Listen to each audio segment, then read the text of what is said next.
Hello everyone, welcome back to my YouTube channel Heart of Knowledge. In this session, let us discuss about chapter number 15 that is some natural phenomena. कुछ ऐसे natural phenomena जो हमारे atmosphere में होते हैं उसके बारे में हम इस चैप्टर के अंदर डिस्कस करेंगे. जैसा आपको इमेज में पता भी लग रहा है, लाइटनिंग वगैरह इनके बारे में हम डिस्कस करेंगे. So let's get started. In class 7th, we have studied about winds, storms and cyclones. अब तक आपने इनके बारे में पढ़ा जरूर है. विंड के बारे में, स्टॉर्म के बारे में, साइक्लोन्स के बारे में. हमने क्या देखा था, जो साइक्लोन्स होते हैं वो डिस्ट्रक्टिव नेचुरल फिनोमिना होता है जिसके कारण बहुत सारे डैमेज होते हैं ह्यूमन लाइफ के अंदर और प्रॉपर्टी के अंदर. We also learn that we can protect our self from cyclones. Cyclone से हम कुछ एक्सटेंट तक खुद को प्रिवेंट भी कर सकते हैं टाइमली एक एक्शन लेके. In this chapter we will discuss two other destructive natural phenomena. अब हमने साइक्लोन्स के बारे में पूरा डिस्कस कर लिया है. इस चैप्टर के अंदर हम लाइटनिंग और अर्थक्वेक इन दोनों फिनोमिना के बारे में पढ़ेंगे. इसका क्या क्या डिस्ट्रक्टिव नेचर होता है, किस तरीके से हम खुद को यहाँ से प्रोटेक्ट कर सकते हैं. We will also learn about the various steps which can be taken to minimize the destruction caused by lightning and the earthquakes. Lightning और earthquake की वजह से जो destruction होते हैं उनको हम कुछ हद तक minimize भी कर सकते हैं. उसके हमारे पास various steps होते हैं जिनको हम यहाँ discuss करेंगे. बिफोर वी डिस्कस लाइटनिंग को डिस्कस करने से पहले आपको क्या पता होना चाहिए, इलेक्ट्रिक चार्जेस के बारे में पता होना चाहिए. This is because lightning is an electric spark on a huge scale. Lightning होता क्या है, एक इलेक्ट्रिक स्पार्क होता है और वो स्पार्क होता है वो बहुत बड़े लेवल पे होता है which is caused by the accumulation of electric charges in the clouds. Clouds के अंदर जो इलेक्ट्रिक चार्जेस होते हैं जब उनका एक्यूमुलेशन होता है, जब वो इकट्ठे होते हैं उसकी वजह से इलेक्ट्रिक स्पार्क होता है जो बहुत बड़े स्केल पे होता है जिसको हम क्या बोलते हैं, लाइटनिंग बोलते हैं. Electric charge is the property of matter which is responsible for electrical phenomena. कोई भी इलेक्ट्रिक चार्ज होएगा वो किसकी प्रॉपर्टी होता है, किसी भी मैटर की वो प्रॉपर्टी होएगी जिसकी वजह से उसके अंदर एक इलेक्ट्रिकल फिनोमिना आता है. इलेक्ट्रिक चार्ज एग्जिस्ट करता है दो फॉर्म्स के अंदर, जैसा आपको पता है. एक हमारे पास पॉजिटिव चार्ज होता है और दूसरा हमारे पास नेगेटिव चार्ज होता है. Let us discuss electric charge in detail. अब हम इलेक्ट्रिक चार्ज के बारे में बात करते हैं जिससे हमें लाइटनिंग को समझने में बहुत आसानी होगी.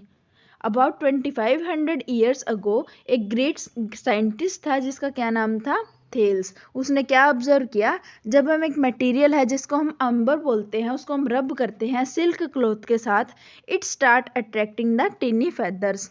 एक एम्बर का टुकड़ा होता है जिसको हम क्या करते हैं, रब करते हैं सिल्क के क्लॉथ के साथ में, तो वो टीनी फेदर्स को खुद की तरफ अट्रैक्ट करना शुरू कर देता है. Thales said that amber acquires the electric charge और electricity on rubbing with the silk. उस थेल्स ने क्या बोला कि जो एम्बर था हमारे पास, एम्बर की रोड बोल सकते हैं हम, वो जब उसके हमने रब किया उसको, तो रब करने के बाद उसके ऊपर इलेक्ट्रिक चार्ज आ गया, तो जिसकी वजह से उसने क्या किया, जो टीनी फेदर्स थे उनको अपनी तरफ अट्रैक्ट किया, उनके ऊपर फोर्स लगाया ताकि वो उसकी तरफ अट्रैक्ट हो सके. We can also show the existence of electric charges by performing some simple activities as follows. अब चार्ज की एग्जिस्टेंस को हम और भी एक्सपेरिमेंट से देख सकते हैं किस तरीके से चार्ज आता है. ये एक्सपेरिमेंट आप सबने किया होगा, या तो आप एक कॉम्ब ले लो या स्केल ले लो, आप उसको जैसे ही हेयर्स के अंदर रब करोगे उसके बाद छोटे छोटे टुकड़े होंगे पेपर्स के, उनके पास लेके जाओगे आप अपने स्केल को या फिर कोम्ब को, तो वो जो टीनी पीसेस होते हैं ना वो अट्रैक्ट हो जाएंगे, वो चिपक जाएंगे स्केल के ऊपर या हमारे कोम्ब के ऊपर. इससे क्या पता लगता है जो हमारा कोम्ब है या स्केल है वो उसके ऊपर इलेक्ट्रिक चार्ज आ गया है, उसके ऊपर इलेक्ट्रिसिटी डेवलप हो गई है जिसकी वजह से उसने टीनी पेपर्स को खुद की तरफ अट्रैक्ट किया है. Yet another example is that of the balloon. दूसरा एग्जाम्पल हमारे पास बैलून का लेते हैं हम. अगर हमारे पास एक रबर बैलून है, उसको हमने क्या किया, रब किया carefully with the piece of woollen cloth and then touch it with the wall. पहले हमने क्या किया, एक बलून लिया, उसको वुलन क्लॉथ के साथ में रब करवाया, उसके बाद उसको हमने एक वॉल के ऊपर टच करवा दिया जिसकी वजह से जो बैलून है वो स्टिक कर जाएगा वॉल के साथ में. इस केस में क्या होता है, when we rub the rubber balloon with the woollen cloth, तो जो हमारा रबर बैलून होता है उसके ऊपर इलेक्ट्रिक चार्ज आ जाता है फ्रिक्शन की वजह से, जो हम उसको रब करते हैं उसकी वजह से इलेक्ट्रिक चार्जेस आ जाते हैं। दिस इलेक्ट्रिकली चार्ज बैलून फिर ये एक्सर्ट करेगा electric force of attraction on the wall, due to which it sticks on the wall, जिसकी वजह से वो वॉल के ऊपर स्टिक कर जाएगा। Electric charges which appear on the plastic comb, plastic scale, rubbed with the dry hair, on the plastic pen and on the rubber balloon. बहुत सारे हमारे एग्जाम्पल्स होते हैं, जैसे हमारे पास प्लास्टिक पेन हो गया, स्केल है, कोम्ब है, या फिर यहाँ पे रबर बैलून था। जब हम इनको रब करते हैं तो फ्रिक्शन की वजह से, रबिंग की वजह से इनके ऊपर एक स्टैटिक इलेक्ट्रिक चार्ज आता है, स्टेशनरी इलेक्ट्रिक चार्ज आता है, जो क्या करता है किसी भी सरफेस के साथ में बाउंड हो जाता है, चाहे वो स्लाइटली ही बाउंड हो, छोटा सा थोड़ा सा बाउंड होएगा तो वो मूव नहीं करता वहाँ से। The static electric charge are also known as charges at rest. Static का मतलब क्या होता है? स्टेशनरी। स्टेशनरी मतलब जब वो मूव ना करे, रेस्ट पे हो। In this chapter we will dealing with the static electric charge. इस चैप्टर में हम स्टैटिक के बारे में बात करेंगे। We will now discuss the uncharge object और चार्ज ऑब्जेक्ट। अब अनचार्ज ऑब्जेक्ट और चार्ज ऑब्जेक्ट क्या होते हैं इसको डिस्कस करेंगे, और we use the word object और body in this discussion, it will mean the same thing. पहले आपको नाम से क्या पता लग रहा है? अनचार्ज और चार्ज ऑब्जेक्ट। अनचार्ज जिसके ऊपर कोई चार्ज नहीं होता, चार्ज ऑब्जेक्ट जिसके ऊपर इलेक्ट्रिक चार्ज आ चुका है उसको हम चार्ज ऑब्जेक्ट बोलते हैं। An object having no electric charge on it is called uncharged object. जिस भी ऑब्जेक्ट के ऊपर कोई इलेक्ट्रिक चार्ज नहीं होता उसको हम क्या बोलते हैं? Uncharged object. An uncharged object does not have any effect on the other object. जब उसके ऊपर खुद के ऊपर कोई चार्ज नहीं होगा तो वो किस तरीके से दूसरे ऑब्जेक्ट को रिपेल कर सकता है या अट्रैक्ट कर सकता है? वो ऐसा कुछ भी नहीं करेगा, मतलब वो दूसरे ऑब्जेक्ट्स को इफेक्ट नहीं करेगा। N object having the electric charge on it is called a charge object. ऐसा ऑब्जेक्ट जिसके ऊपर इलेक्ट्रिक चार्ज प्रेजेंट होता है उसको हम बोलते हैं चार्ज ऑब्जेक्ट। और ये जो चार्ज ऑब्जेक्ट होता है ना, ये दूसरे ऑब्जेक्ट्स को अट्रैक्ट और रिपेल करता है, मतलब ये इफेक्ट करता है अनचार्ज ऑब्जेक्ट्स को।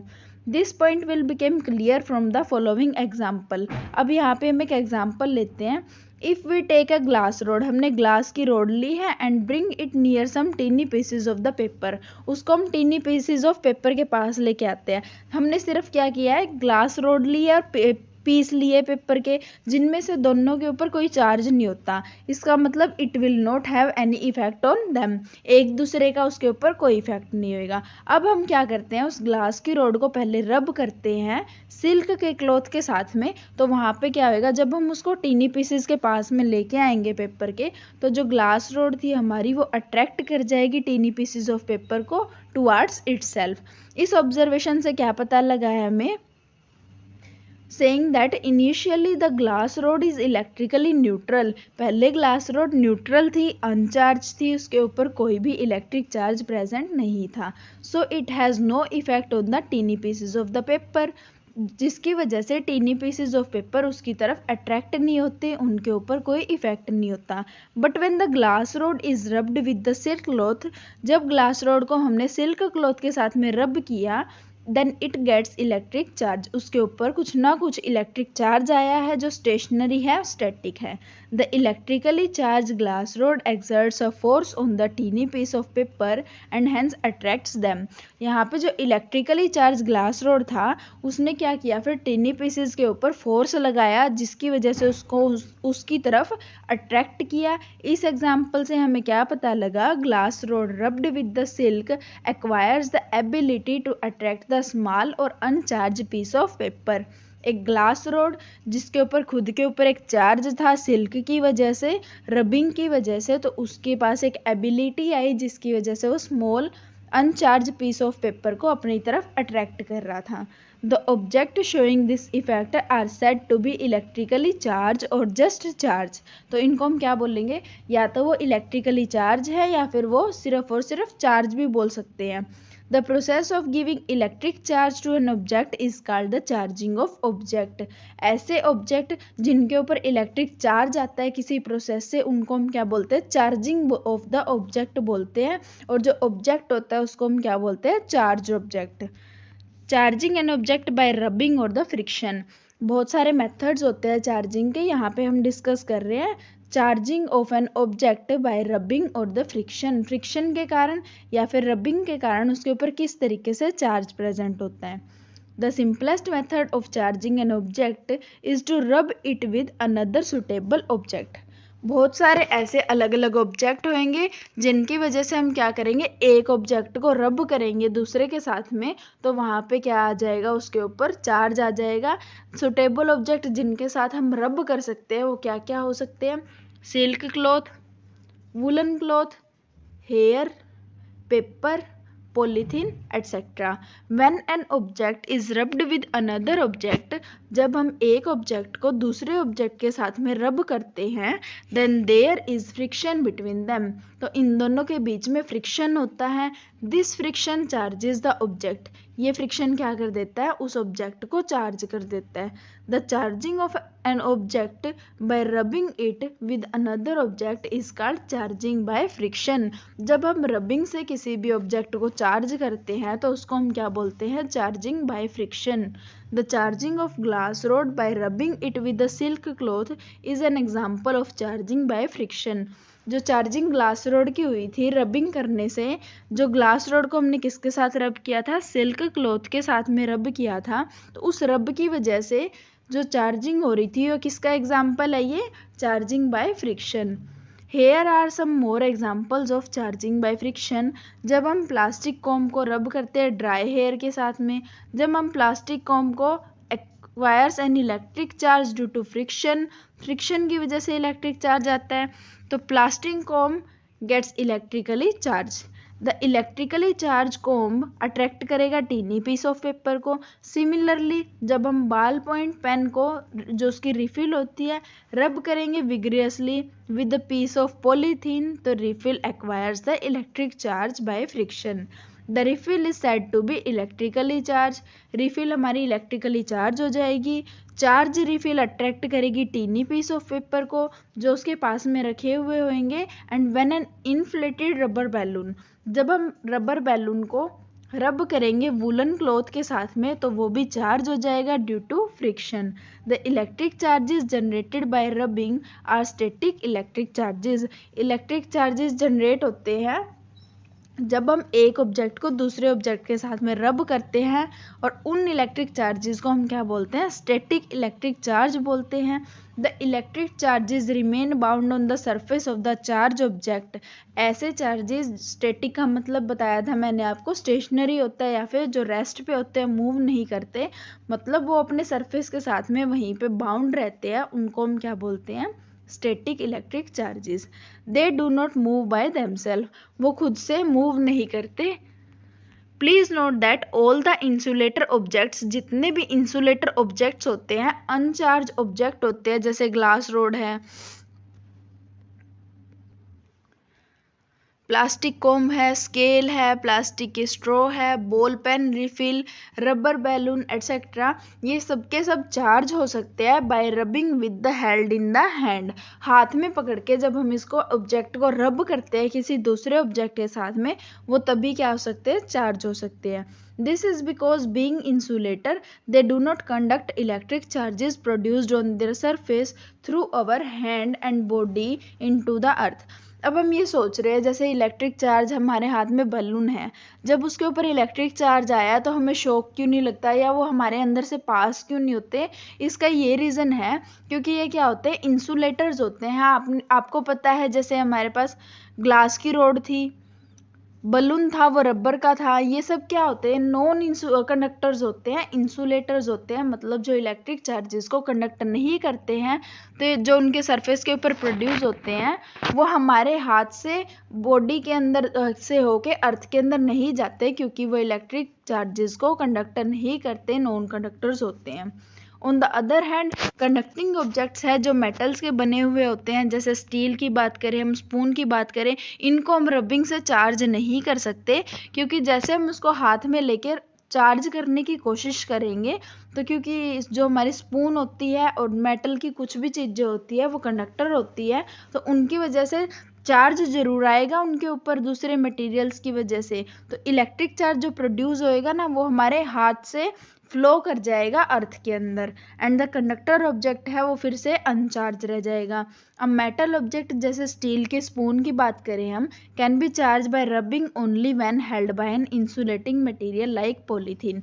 अगर हम इन कंडक्टर्स को भी चार्ज करना चाहते हैं, हम हमारे हाथ बेयर हैंड से उसको नहीं पकड़ेंगे, हमारे हाथ में कुछ ना कुछ इंसुलेटर होना चाहिए, या तो ग्लव्स होने चाहिए हमारे पास रबड़ के, या फिर पॉलीथीन होना चाहिए जिसकी वजह से हम उसकी रबिंग कर सकें।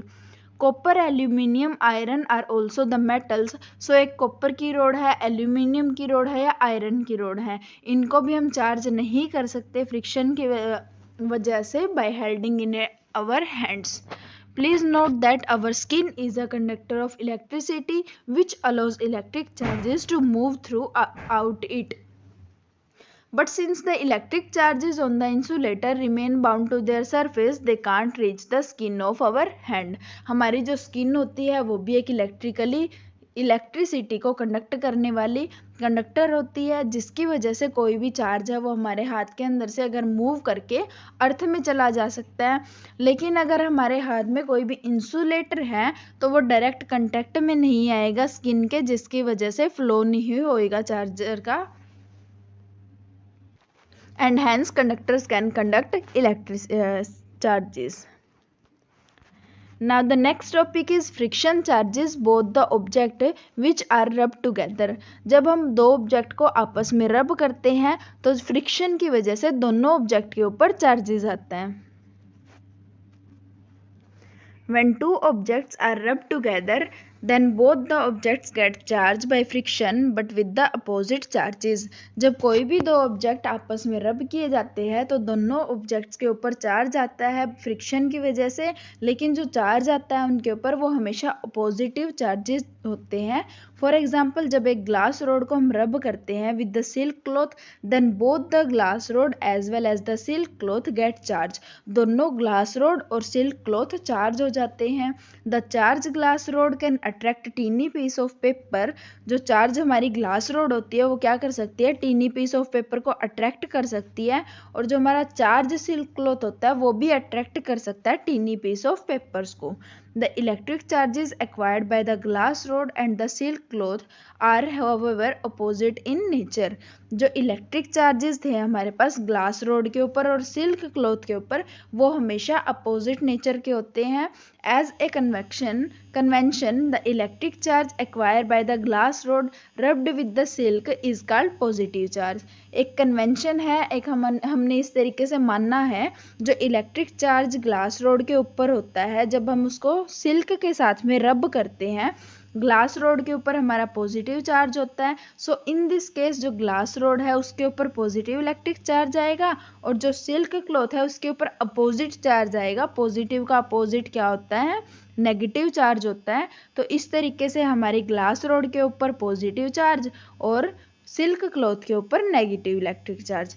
Similarly, when we rub a ballpoint pen refill with the piece of polythene, जब बॉल पॉइंट पेन को हम पॉलीथीन के साथ में रब करते हैं, then both refill as well as the polythene gets charge. दोनों के ऊपर चार्ज आएगा बट अपोजिट चार्जेस होंगे।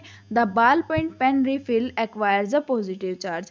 बॉल पॉइंट पेन रिफिल के ऊपर पॉजिटिव चार्ज आएगा, whereas पॉलीथीन के ऊपर नेगेटिव चार्ज आएगा।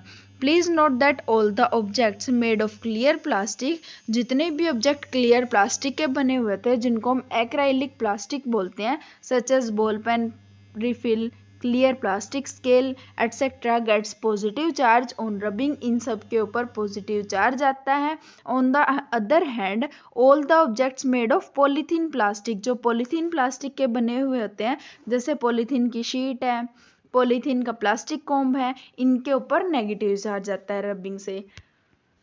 When we rub a plastic comb in the dry hair, जब हम प्लास्टिक कोम्ब को ड्राई हेयर्स के ऊपर रब करते हैं तो कोम्ब और हमारे हेयर दोनों के ऊपर चार्ज आता है, लेकिन वो चार्ज क्या होता है, अपोजिट होता है।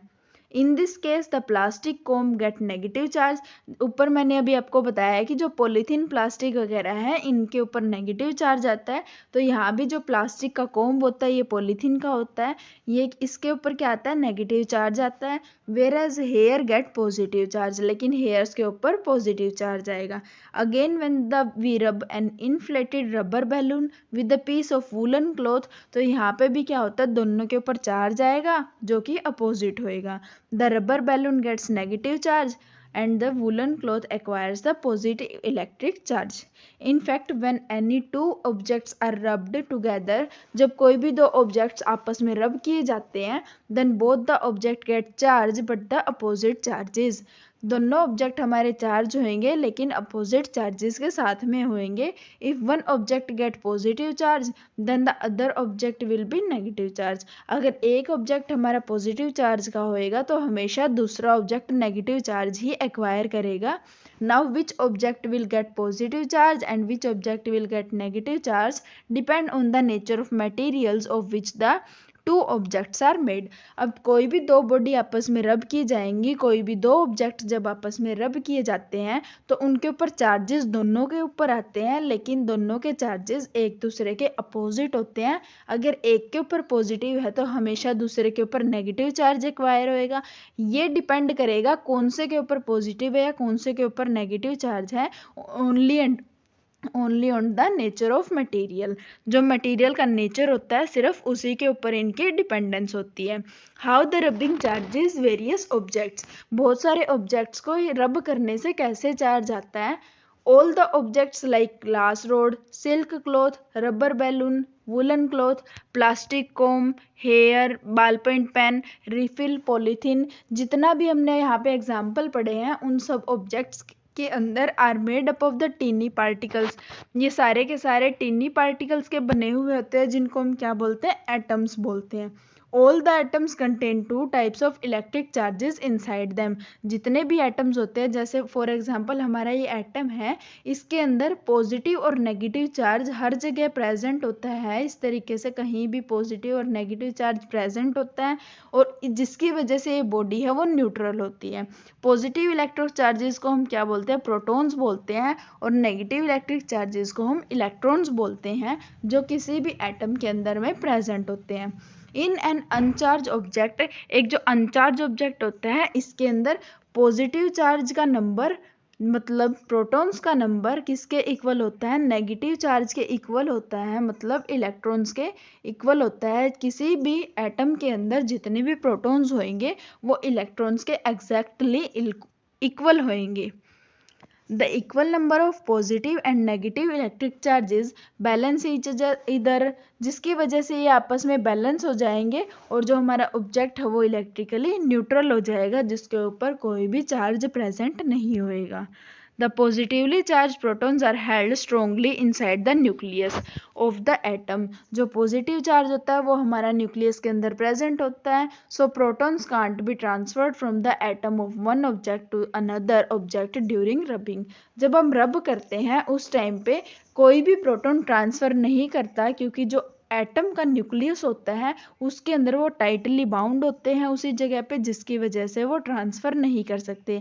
लेकिन जो नेगेटिव चार्ज होता है इलेक्ट्रॉन का वो लूजली बाउंड होता है एटम्स के अंदर, जिसकी वजह से कुछ एक इलेक्ट्रॉन्स हैं वो ट्रांसफ़र कर जाते हैं एक एटम से के ऑब्जेक्ट से दूसरे ऑब्जेक्ट के एटम के ऊपर जब हम रब करते हैं। इसका इस तरीके से कुछ होता है, जैसे हमारे पास यहाँ पे ये एटम का न्यूक्लियस है, इसके अंदर पॉजिटिव चार्ज होता है बहुत सारा, और यहाँ पे बाहर जो इसकी शेल्स होती हैं इनके अंदर इलेक्ट्रॉन रिवॉल्व करते रहते हैं, इसके बाहर से घूमते रहते हैं, जिसकी वजह से जो हमारा न्यूक्लियस होता है इसके ऊपर टाइटली बाउंड होते हैं प्रोटॉन्स जो ट्रांसफ़र नहीं कर सकते, लेकिन जो इलेक्ट्रॉन्स होते हैं ये लूजली बाउंड होते हैं और ये क्या कर सकते हैं, किसी भी दूसरे ऑब्जेक्ट्स के साथ जहां हम इसको रब कर रहे हैं तो ये एक दूसरे के साथ ट्रांसफ़र कर सकते हैं।